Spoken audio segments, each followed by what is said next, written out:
पुसद डोळे त्या पदराने सावरही साडी पदरपणी मला ठेवून जा मुली जा दिल्या घरी तो सुखीरा गंगा यमुना डोळ्यात उभ्या का जा मुली जा दिल्या घरी तो सुखीरा.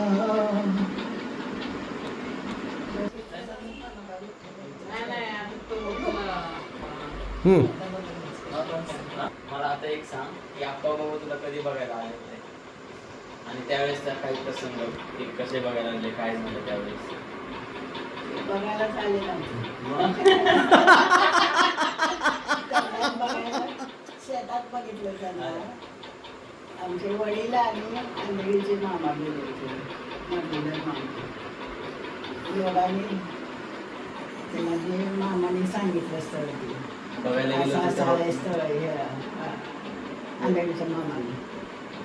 आणि मग हे दोघं गेल्यानंतर ह्याला शेतात बघितल्यावर आमचे वडील म्हणले बस ही मुलगा म्हणली छान आहे. तेवढ्यावरच त्यांना ते म्हणजे कपडे सुद्धा त्यांच्या अंगावर नसताना त्यांनी पास केला असं म्हणजे असं सांगायला लागले घरी आल्यावर. पण आम्ही पुढं कुठलं बोलायला तेव्हा आम्हाला सांगायचं नाही ती घरात नुसतं बोललेलं ऐकायचं तेवढं. पण ते आमचे मामा चांगले होते ते आंधळीचे मामा म्हणले ती स्थळ चांगलं आहे आपण दादांना म्हणले ती बघून येऊ. म्हणले बरं. मग तिथं पसंत केलं की लगेच आम्हाला बघायला आली इकडं आमचे सासूबाई ते वाडीचे मामा आणि हे नव्हतेच त्यावेळेला बघायला नाही काय नाही. पहिलं तेवढी प्रथा नव्हती एवढी मुलगा यायचा हे असं मला मुलगी बघायची असं काही नव्हतं. मग ते मला बघितल्याबरोबर वाडीच्या मामाने म्हणून काय आलवलं म्हणजे मुलगी छान आहे म्हणून लगेच आमच्या सासूबाई पण म्हणल्या आम्हाला पसंत आहे. लगेच बघितलं की काय विचारलं नाही काय नाही फक्त नाव विचारलं आणि लगेचच पसंत केलं मला. आणि त्यांनी लग्न करून घेतलं तिकडं मलवडीला त्यांच्या दारात. आमची एवढी परिस्थिती म्हणजे दादांची नाजूकच होती. मग काय हुंडा नाही काय नाही 101 रुपये हुंडा दिलाय मला आणि 4 भांडी 4-5 भांडी फक्त बाकी काहीच नाही दिलं नाही काय नाही. माझ्यावरच बिस्त दिली आणि शेती काय घरात तर शेतीवाडी 25 झाडं आहेत आंब्याची झालं बघितलं तेवढ्याला दिलं. आम्ही पण आम्हाला कधी वडील विचारत नव्हतं की असं केलं असं की म्हणजे कसा मुलगा आहे किंवा काय आहे कधीच नाही.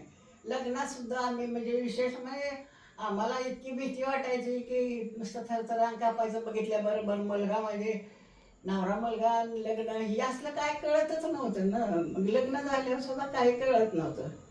भीती वाटायच्या हातातली भांडं पडायचं असंही व्हायचं. मग 2 वर्षानंतर लग्न झाल्यावर थोडंसं आम्हाला कळायला लागलं तिथं. मग कांदा पोहे केले का नाही? कडक होत्या सासूबाई कांदा पोहे केले का नाही कधी पाहुण्यांना? आणि मग आमचे हे लय समजूतदार होते पण सासूबाई कडक होत्या. सगळं म्हणजे हे करायचं समजूतीनं राहायचं हे करायचं बोलायचं हे करायचं. पण थोडंसं म्हणजे कळायला लागलं असं. तिथनं पुढं ही मुलं बिलं झाली. सासूबाईने आईचं प्रेम लावलं आम्हाला. चांगल्या होत्या म्हणजे कडक बी तेवढ्या आणि माया पण तेवढ्या होत्या. कांदा पोह्याचा कार्यक्रम काय लग्नानंतरच झाला का मग? लग्नानंतर काय आमच्या दोघी जावा आम्ही मोठी जाव चांगली होती आमची. आम्ही दोघींनी चांगलं एकत्र दिवस काढले. धाकटी पण होती पण ती आपली लगेच वेगळी झाली आणि ते जास्त दिवस आमच्याजवळ नव्हते. आम्ही सगळी एकत्र होतो म्हणजे आमच्या मुलांची लग्न होईपर्यंत म्हणलं तरी त्यांची माझी मुलं त्यांनी सगळी सांभाळली. आईचं प्रेम लावलं त्यांनी. आई आणि मला त्यांची मुलं काकू म्हणायची आणि त्यांना आई म्हणायची. मग सगळ्यांच्या आई त्या झाल्या. पण आम्ही दोघी जावाने एकत्र चांगले दिवस काढले एवढे की बाहेर. कधीच आमचं म्हणजे भांडण त्यांना काहीच नाही. चांगले दिवस निघाले. आमच्या सासूबाई जरी कडक असल्या तरी भीती वाटायची त्यांची, पण तेवढंच समजूतीला पण घेत होत्या. आजोबा कसे होते? आजोबा लय शांत. कधीच आम्हाला आव जावं बोलवायचे, कधी सुन म्हणून नव्हतं त्यांचं, असं बोलत नव्हते, शांत लय होते. ते बी एकाएकीच होते वागली, अटॅक सारखंच त्यांना हे झालं. पण असे घर भरलेलं असायचं आंब्यानं. आमचे पहिले 25 झाडं आंब्याची, घरी सगळे आंबे काढायचे, डोक्यानं आणायचे. खूप आंबे खाल्ले असतील मला. हो. खूप आंबे खाल्ले नाहीत, हा. चांगले आंबे असते ती विकायला न्यायचे. हा. 10 रुपये डझनाच जात नव्हते त्यावेळेला. आणि आम्हाला जसे बाद झालेले असते ते आमच्या पुढे. पण आता आम्ही काढलं दिवस तसं.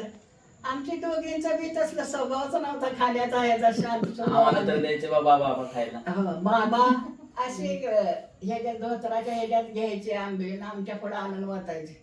आवड बोलवायचा आम्हाला, खावा. आमच्या सासूबाई खाण्यापिण्याचं काय नव्हतं, घर हितनं भरायचं आंब्यानं, तर ते जास्त असायचं. आंब्याच्या पोळ्या वगैरे पण करायचे ना बाबा. हो. नाही ते बाबा नव्हते बोलायचे आणि जास्त दिवस नव्हते बाबा. ते लग्न लागले बरं थोडे दिवसांनीच. पण आमचे दीर पण, मोठे दीर पण चांगले होते, धाकटे दीर चांगले होते. सगळे म्हणजे स्वभावानं सगळी चांगली होती. असं शेती पण इतकं, शेतीतलं पण यायचं. 22 पोती धान्य होत होतं, शेंगा व्हायच्या 10 पोते. सगळं चांगलं होतं. म्हणजे शेती बघूनच आम्हाला गेलं होतं. सोनार धंदा इतका येत नव्हता यांना. मग थोड्या दिवसांनी मग दादांच्या पाशी येऊनच सोना धंदा शिकले ते. तोपर्यंत काय नव्हतं त्यांना. म्हणजे आम्ही तडवायला आल्यावर शेतातलं करायचे, शेतात शिकार पिकायचं सगळं असायचं जास्त.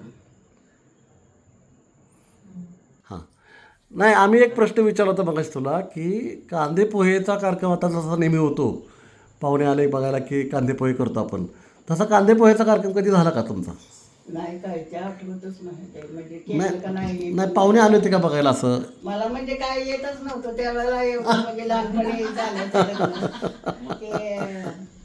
मग लग्नानंतर स्वयंपाकातलं काय नाही. लग्नानंतर माझ्या जावबाज करायच्या, स्वयंपाक करायचे. म्हणजे मुलगी बघायचा कार्यक्रम काय करत होते तुला बघायला सगळं. आले तेव्हा मग स्वयंपाक वगैरे कोणी केलं नव्हतं? स्वयंपाक हे आजी असं मला वाटतं त्यावेळेला. आजी होती का नव्हती? होती तर होती वाटतं. काय लग्न आठवत नाही. सासूबाईविषयी आपण काय सांगू शकता आईसाहेब? त्यांनी अशी दुसऱ्याची दळणं दळायच्या पहाटे उठून, आणि वाडीला जाऊन असे पाटीत असे बत्ताचे काय म्हणजे मिठाईचे असेल ते घेऊन विकायला जायच्या. असे दिवस काढले. आणि शेती, घर हे सगळं ठेवलं जाग्यावरून. म्हणजे त्यांनी असं लोकांचं कामधंदा करून असं मुलं लहानाची मोठी केली.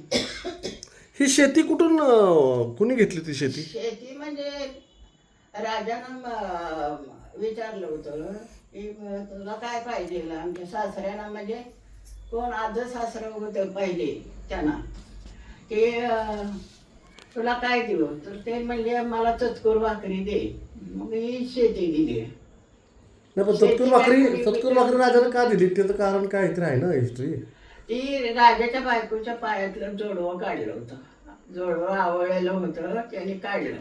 तर ते म्हणले तुला आता काय द्यायचं ह्याच्याबद्दल, तर म्हणले मला चतकोर भाकरी दे. मग ही शेती दिलेली आहे. शेती विकत घेतलेली नाही, काय नाही.